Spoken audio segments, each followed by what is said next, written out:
নমস্কার, আজকের রেসিপি সুজির পায়েস। সুজির পায়েস বানানোর জন্যে আমাদের লাগবে সুজি, ঘি, দুধ, চিনি, সামান্য পরিমাণে এলাচ, আর ওপর থেকে গার্নিশিংয়ের জন্যে দিয়ে দেব কিছুটা আমন্ড আর আখরোট কুচি। প্রথমে কড়াইটাকে গরম করে নিয়ে তাতে 2 টেবিল স্পুন ঘি দিয়ে দেব।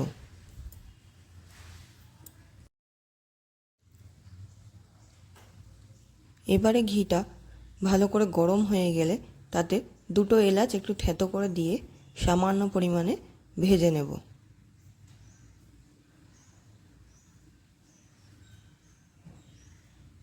এলাচগুলো হালকা ভাজা হয়ে গেলে তাতে সুজি দিয়ে দিতে হবে। সুজিটা আপনারা আপনাদের পরিমাণ মতো দিয়ে দেবেন। সুজিটা ঘিয়ে দিয়ে সেটাকে ভালো করে ভেজে নিতে হবে।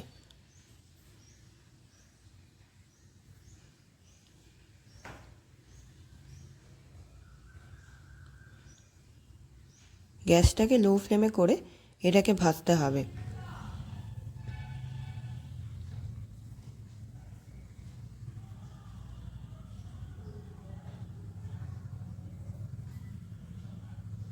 সুজিটার রং যতক্ষণ পর্যন্ত না লাল হচ্ছে ততক্ষণ অবধি সুজিটাকে লো ফ্লেমে ধীরে ধীরে ভেজে নিতে হবে।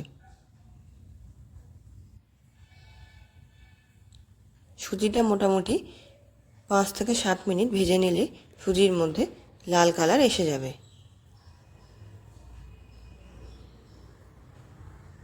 সুজিটাকে ভালো করে ভেজে নিলাম, এই দেখুন লাল লাল কালার এসে গেছে। এবার আমি এর মধ্যে হাফ কিলো দুধ দিয়ে দেব।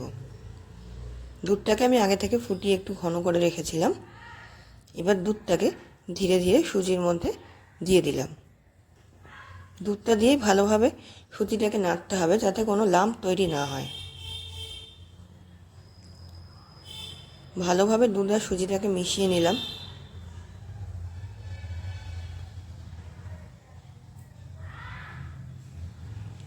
সুজিটাকে হালকা একটু ফুটিয়ে নিতে হবে।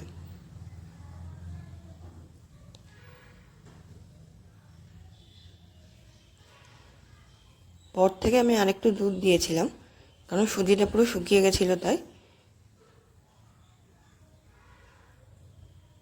এইবার সুজিটাকে ভালো করে নেড়ে নিতে হবে। যখন আর কোনো লাম্প থাকবে না সুজির মধ্যে তখন সেটাকে কিছুক্ষণ ফুটতে দিতে হবে।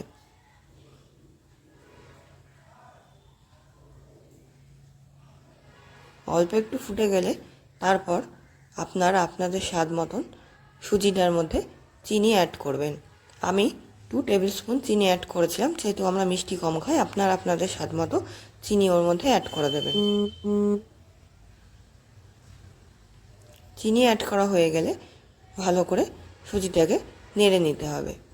আপনারা চাইলে এর মধ্যে 1 চিমটে নুনও দিয়ে দিতে পারেন। মিষ্টির মধ্যে সামান্য পরিমাণে নুন দিলে সেই মিষ্টিটা খেতে খুব ভালো হয়।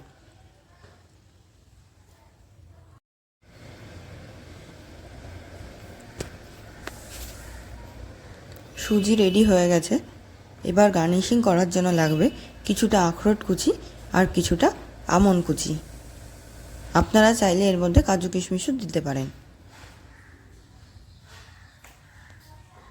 সুজিটা এবার ঠান্ডা করার জন্য ফ্রিজে রাখবো, সেই জন্য আমি একটা পাত্রের মধ্যে সুজিটাকে নিয়ে নিলাম।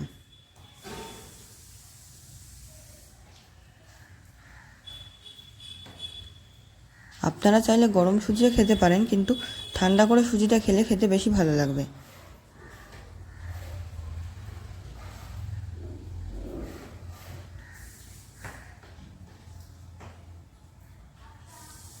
আপনারা চাইলে এটা ফ্রিজে রেখে বরফির আকারে কেটেও খেতে পারবেন।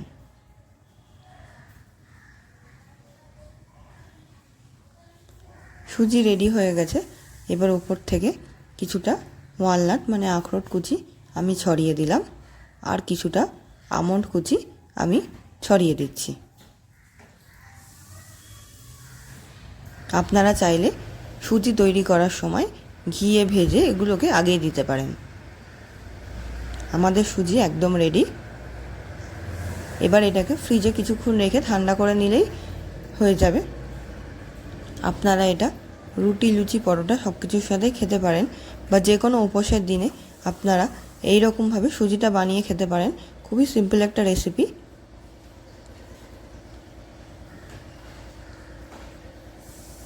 আপনাদের যদি আমার এই রান্নাটি ভালো লেগে থাকে তাহলে আপনারা অবশ্যই লাইক, শেয়ার অ্যান্ড সাবস্ক্রাইব করুন, আর কমেন্ট বক্সে অবশ্যই জানাবেন কীরকম লেগেছে রান্নাটি।